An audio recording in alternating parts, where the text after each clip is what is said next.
கடலூர் மற்றும் மயிலாடுதுறை மாவட்டங்களில் நடைபெறும் பல்வேறு நிகழ்ச்சிகளில் பங்கேற்பதற்காக தாம்பரம் ரயில் நிலையத்திலிருந்து முதல்வர் ரயிலில் புறப்படுகிறார். இது குறித்த கூடுதல் தகவல்களோடு இணைகிறார் நமது செய்தியாளர் சுரேஷ். விவரங்களை பதிவு பண்ணலாம்.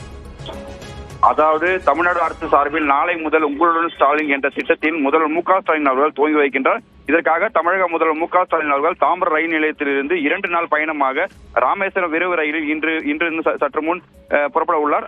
அந்த காட்சியை தான் தற்போது பார்த்துக் கொண்டோம். முன்னதாக தாம்பரம் ரயில் நிலையத்தில் தமிழ்நாடு மு.க. ஸ்டாலின் அவர்களுக்கு தாம்பரம் பகுதி திமுக சார்பில் மற்றும் சட்டமன்ற உறுப்பினர்கள் மற்றும் டி.ஆர். பாலு தாம்பரம் மேயர் உள்ளிட்ட வரவேற்பானது கொடுக்கப்பட்டது. சென்னையிலிருந்து ட்ரெயின் மூலம் பரப்புவதற்காக தற்போது தயாராகி கொண்டிருந்தார். மேலும் மேலும் அவர்களுக்கு உற்சாக வரவேற்பானது அளிக்கப்பட்டது. மேலும் அது மட்டுமின்றி தாம்பரம் சுற்றுவட்டார பகுதியிலும் சுமார் 300க்கும் மேற்பட்ட போலீசார் பாதுகாப்பு பணியில் ஈடுபட்டு வருகின்றனர். விவரங்களை பதிவு செய்தமைக்கு நன்றி சுரேஷ்.